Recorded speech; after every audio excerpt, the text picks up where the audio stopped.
This final point is dedicated to Politifact, who published an article last night fact-checking me, calling me a pants-on-fire liar. What are we, in 4th grade? Of course, Politifact is wrong. This is what they wrote, and I quote, "A far-right news broadcast shared widely on Facebook says the mainstream media is misleading people about Wisconsin's mid-pandemic election," end quotes. First of all, funny that this writer pretends to be objective while he labels me as a far-right broadcast. No, I'm conservative, and this Politifact author, what's his name, Litke, knows it. He tries to label me as far-right in order to try to discredit my views without having to debate the issues. The article is off to a good start. Next, they say, and I quote, "On the One America News Network, host Liz Wheeler described it this way in a May 8th, 2020 clip labeled online as what the mainstream media was afraid to tell you." And I'm quoting myself here. "There's no evidence to date that there was a surge of infections due to the April 7th, 2020 election in Wisconsin." But did the mainstream media report on this? No. In fact, the mainstream media pretended there was a deadly surge in COVID cases thanks to Wisconsinites voting, end quote. Yes, I did say that, and I'm correct. And Politico admits that I'm right. Eric Litke, the author of this piece, writes, "Wheeler is right about there being no evidence of a surge. We've repeatedly debunked claims," he writes, "that there was one. But her generalization about mainstream media claiming otherwise, that," he says, "is ridiculous," end quote. So let me get this straight.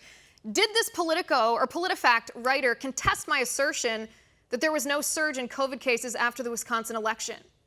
No. He agreed with that. He literally confirmed the science and said I was right. His problem is my characterization that the mainstream media pretended it was dangerous to vote in Wisconsin. Of course the mainstream media portrayed the Wisconsin elections as dangerous. He goes on to say, and I quote, "Wheeler's report cites no sources for the claim that the media said there was a surge in cases, so we cast a wide net looking at news coverage ourselves," end quote. A wide net. No. They selectively cherry-picked sentences and paragraphs from 3 articles, 3 from national mainstream media outlets. They write, quote, "CNN, a favorite target for far-right claims of media bias, reported on April 22nd about what was then 19 cases in people who voted or worked the polls.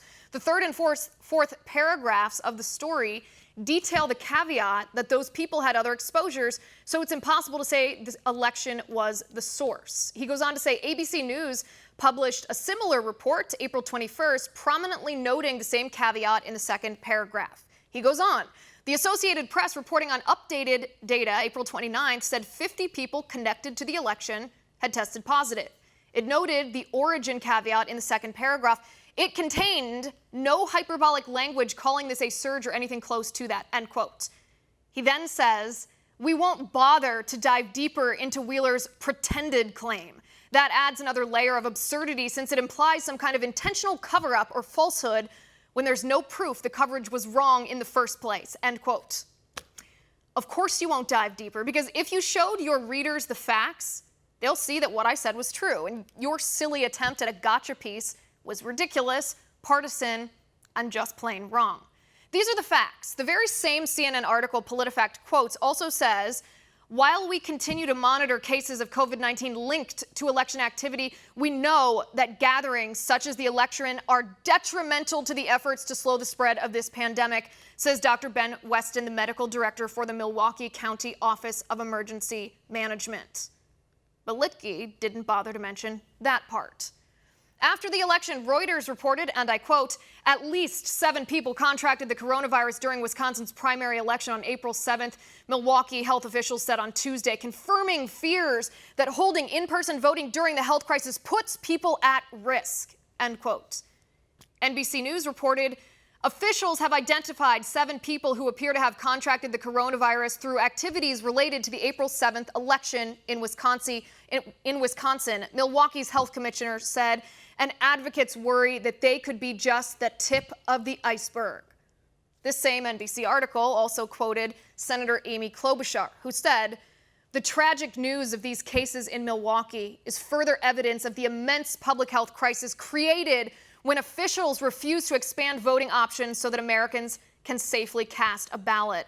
Klobuchar said the voters were, quote, "standing in line, risking their lives." Then we have this from MSNBC. Talking Points memo reports at least 19 people who voted in person or worked at a polling site in Wisconsin have tested positive for coronavirus, but one state senator told reporters today, "I fear this is just the beginning." The Daily Kos said, insisting the election go on, Republicans in the state fought the order with the support of the U.S. Supreme Court, resulting in a forced election on April 7th. Of course, their actions didn't end without dire consequences. Health officials have linked at least 7 cases of COVID-19 to state election activities, end quote. Of course, the mainstream media sensationalized their stories, confirming fears, detrimental, tip of the iceberg, dire consequences. You can see the mainstream media pretending the Wisconsin election resulted in a surge of cases for yourself. But this is what Politifact is all about. They don't like what I'm saying, so they pretend I peddled fake news when I obviously did not, so that Facebook penalizes my page and fewer of you get to see my videos online. In fact, the reason Politifact picked such a dumb point to make was because I thoroughly cite and substantiate every fact and every claim I make. They couldn't find any actual fake news, so they had to make it up. Politifact, I demand you retract your piece immediately and remove your fact check from my video, because you're wrong.